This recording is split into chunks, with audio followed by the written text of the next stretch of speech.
공략 기준을 잡을 수 있는 지표 하나 소개를 해드리도록 하겠습니다. 바로 일단 이격도인데요. 이 지표를 추가하는 화면에서 플러스 화면, 키움을 안 쓰는 다른 분들은 다른 HDS에서도 이격도는 얼마든지 추가할 수 있습니다. 기본 보조 지표이기 때문에 이격도입니다. 이거를 추가를 합니다. 근데 저는 제가 이제 여러분들께 설명하거나 리딩하거나 하는 내용들을 봐주신 분들 아시겠지만, 저는 이 보조 지표라는 거를 잘 안 써요. 여러분들께 소개해드린 적이 없죠, 보조 지표를.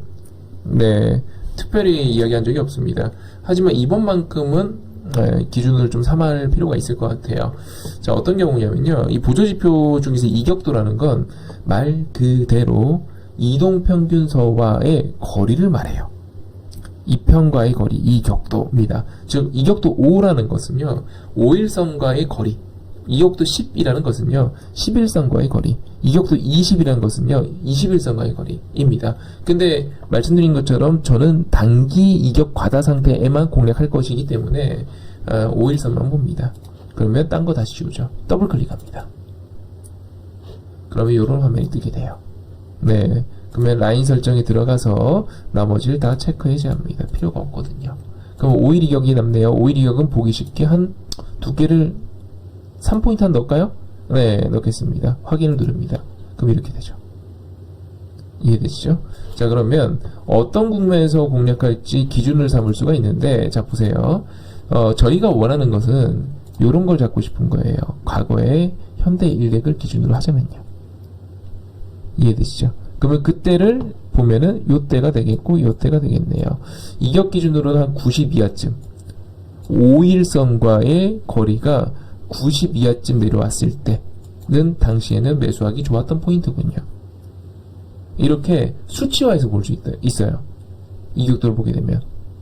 저는 보조지표 맹신론자는 아닙니다. 그래서 남들이 많이 쓰는 뭐 MACD라든지 볼린저 밴드라든지 벤벨로프라든지 네, 뭐 스토캐스틱이라든지 뭐 이런 것들에 대해서 활용을 하자라고 여러분들께 이야기한 적은 없어요. 실제로도 쓰지도 않아요. 왜냐면 저는 차트에 대해서는 이렇게 공식화해서 접근하는 걸 매우 싫어합니다. 차트는 해석을 해야지 이 사람들이 사고파는 이 매수세 매도세에 대한 심리를 해석을 하는 것이지, 이거를 어떤 수치화해서 공식화해서 대입해서 접근한다, 이 접근 방식 자체가 잘못되었어 라고 생각하는 사람이기 때문에 여러분들께 보조지표를 갖고 이제 특별히 강의를 하거나 이런 경우는 잘 없어요. 하나 간간히 이렇게 변동성이 예상이 되거나, 예를 들어 우리 앞으로 많은 뉴스들이 기다리고 있잖아요. 러시아와 우크라이나에 대한 어떤 휴전, 종전, 트럼프의 관세, 국내도 재개, 탄핵 심판 선고 등등등 정말 많은 것들이 대기하고 있지 않습니까? 그때 우리나라 입장에서도 변동성이 수반될 수 있는 종목들이 있어요. 우리 자고 일어나면 테슬라 같은 주식이 막 10몇 프로 급락해 있고, 엔비디아 같은 주식이 막 8%, 9% 급락해 있다고. 전 세계 시가총액 1위 주식들이요. 네, 그러고 있는 상황이에요. 그러면 냉정하게 우리가 얘는 낙폭과대야 라고 단순 명료하게 생각할 수 있는 기준, 그거를 삼으려면 감적으로 접근하지 말고 수치화에 접근한다면 이격도는 꽤 괜찮은 보조지표입니다. 이거는 인정해요. 저는 이거는 활용하고자 합니다. 이해되셨죠? 자, 그러면 그런 관점 봤을 때 한국항공우주나 많이 빠지거든요. 보자고요. 10% 빠졌죠. 많이 빠졌네, 이격과단가 하고 보게 되면은 아니에요. 이제 이격도는 100 정도. 그쵸? 무슨 말인지 이해되시죠? 하나, 과거에 있었던 요런 국면들은 이격과다였었죠. 즉 올라갔다 떨어지는 건요, 자연이지예요. 그냥 많이 올랐었는데 오늘 많이 빠지는 건 그냥 차익 물량이 나오는 거거든요. 그냥 어제 많이 올랐으니까 오늘 장도 안 좋고 꼬름하고 하니까 이제 차익 물량이 나오는 건데, 이럴 때는 5일선하고 별로 안 멀어져 있어요. 여러분들 보기 쉽게 5일선을 제가 두께를 한번 두껍게 표시해 보겠습니다.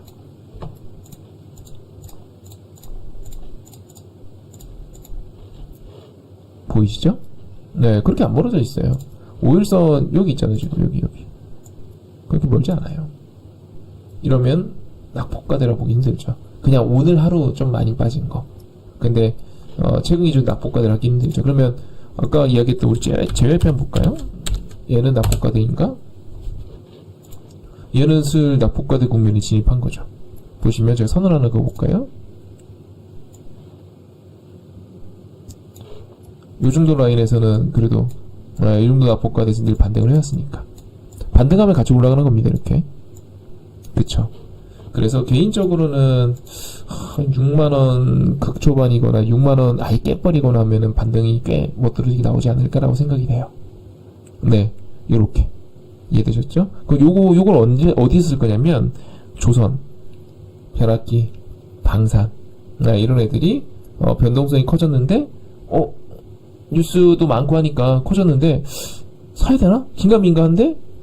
아니면 우리 HLB를 비롯해서 그 임상 데이터 발표 예정이잖아요. 나왔는데 사야 되나 긴가민가 할 때 쓱 꺼내보는 거예요. 너 단기 납폭과되니? 그러면 선생님 왜 11선, 21선, 61선 이격도들을 안 쓰나요? 걔네들은 중장기 이평선이잖아요. 중장기 이평선과의 이격과다로 매수 매도를 결정하는 건 바보 같은 짓입니다. 바보 같은 짓이에요. 바보 같은 행동이고요. 왜? 중장기 데이터는요, 방향을 보는 이동평균선이지, 중장기 데이터로 매매 기준점을 잡는 건 바보 같은 짓이에요.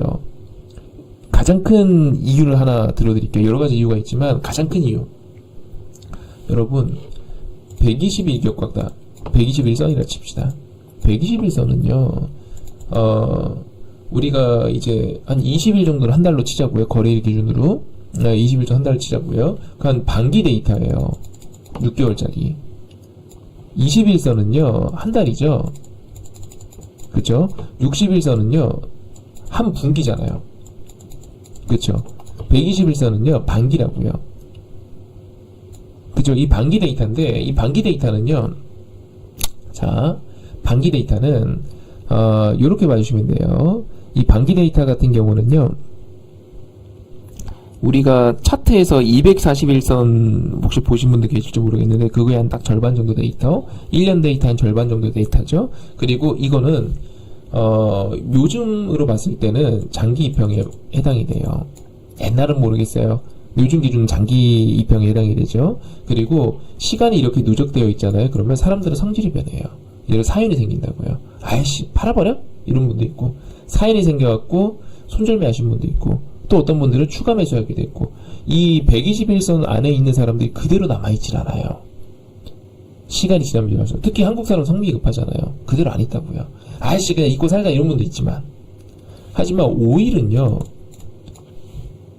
남아있을 확률이 높죠. 나 이 가격에 샀다가 최근에 수익 난 적이 있는데? 이런 사람들. 나 사야겠다. 이런 사람들. 그쵸? 아직 뭐 반대 매매 안 당했거나 이런 사람도 있을 수도 있고. 그래서 이 단기 입형이면 단기 입형일수록 지지와 저항에 대한 확률이 올라가요. 실제로 과거에 제가 3일선부터 200일선까지 이 3일선, 4일선, 5일선, 6일선, 7일선, 8일선 이 가장 정확한 이평선이 뭔지 너무 궁금해갖고 이 데이터에 넣고 시뮬레이션 돌려봤어요. 예전에 대신증권에 그 기능이 있었거든요. 참고로 대신증권은 오픈소스, 지금도 그런지 모르겠어요. 요즘엔 저도 잘 안 써갖고 오픈소스처럼 풀려있고요. 그거를 활용해갖고 시스템 트레이딩을 할 수 있어요. 네, 대신증권은요. 그걸 할 수가 있고, 관련해서 제가 그 시스템 트레이딩을 해갖고 통계를 내봤어요. 가장 높은 이게 너무 궁금한 거예요. 그랬더니 없어요. 승률이 30% 넘어가는 이동평균선이 존재하지 않았어요. 허나 재미난 데이터 값이 나왔거든요. 단기 입형이면 입형일수록 지지와 저항에 대한 확률이 올라가더라고요. 왜지? 생각하다 보니까 이런 이유가 있었어요. 가장 최근에 사람들이 사고 판 적이 있었거든요. 그래서 이걸 지지와 저항에 대한 어떤 그 기준값으로 많이 활용을 하는 거예요. 무슨 말인지 이해되셨죠? 그래서 5일 이격도는 제가 적극 활용하되 장기 이격도는 활용하지 않아요. 의미가 없거든요. 그 사람들 이대로 남아있지 않거든요. 그래서 방향만 보는 거예요. 장기 평선은 추세만 보는 겁니다. 이렇게 이해해 주시면 될 것 같고요.